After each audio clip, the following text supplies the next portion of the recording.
Hey guys, this is Milo back with another video, and today I'm going to be reviewing the Jellas Belt Sander. This is a 7 amp 3x21 inch belt sander, and because it's 7 amp that means it is going to be pretty powerful, and I was able to use it on steel and also wood. I will show you guys me using it later in the video, but right now I am unboxing it. You can see that it does come with belts, C-clamps, a manual, and a few other things, so this is ready to be used right out of the box, and that is nice to see. And this is the manual, and that actually was very helpful for me to set it up and figure out how to change the belts. And speaking of that, here are the 10 belts that are included, and there's a 40 grit, 60 grit, 80 grit, 120 grit, and 180. In each of those categories, there's 2 sets, so there's plenty of options to choose from. Also, here are the C-clamps for mounting this upside down, and that's good for stationary sanding. Also, this is the dust collection bag, and it works okay. I did notice that some sawdust got on me while using it, but that makes sense. You can also plug in one of those shop vacs to this port, and I am guessing that would be much more efficient.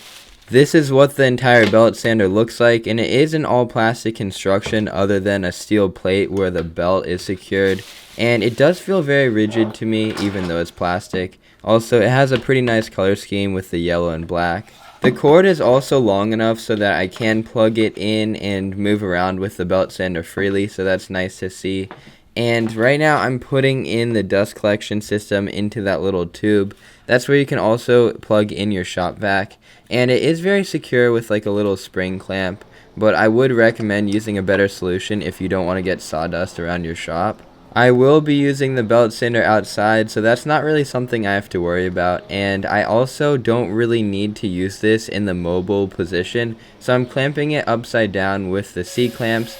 I also made sure it was very secure before I started using it because that's incredibly important. You don't want this thing falling on you when you're doing work. The first thing that I'm using this for is just to carve out a palm swell on an axe handle, and it did a pretty good job considering that I have no experience using it, and also I think I used a belt that was a bit too high of a grit. So next time, once I have more experience, it will be a lot easier to use. And right now I'm just rounding off the handle because I did thin it down a bit. And because I don't have any experience, it's hard for me to say how well this does for certain tasks, because I know it's not the machine that's limiting me, it's actually my ability. So if I use this more, then I'd have a better understanding on what it's best for. I did make sure to wear safety equipment though, because it was my first time using it. Also, the belt sander is relatively loud, so you can use ear protection if you want to. It of course seemed to be a bit louder when I was grinding steel as opposed to sanding wood, and right now you can see that I'm dressing the face of a hammer, and it's doing a really good job at that. I like this belt because it leaves all the scratches in the same direction, which looks pretty tidy in comparison to circular scratches, or if you did it by hand and the scratches are in just random directions. Also, if you want to do more delicate work or just something that requires more focus, then you can change the speed of this with a 6-dial variable speed knob.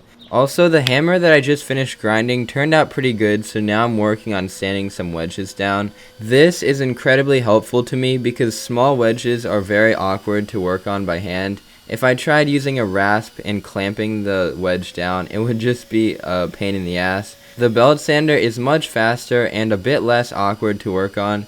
The wedge is small, so I have to be careful with not getting my gloves on the belt, but once I get over that hump, it's not too difficult to use. And then this is me changing the speed, that's where the knob is. And you can also lock the trigger down so that when you flip the belt sander upside down, then you don't have to continue holding the trigger. Also, it's very simple to change the belt. All you have to do is lift up that little lever, and then the tension is released from the belt, so you can take off the belt that's on it, then slide a new one on, and then press the lever back down. And after using the sander for a bit, my only complaint would be the dust collection system. Everything else works great, especially for the price point, and I would recommend this to pretty much anyone. So thanks for watching, guys, and peace out.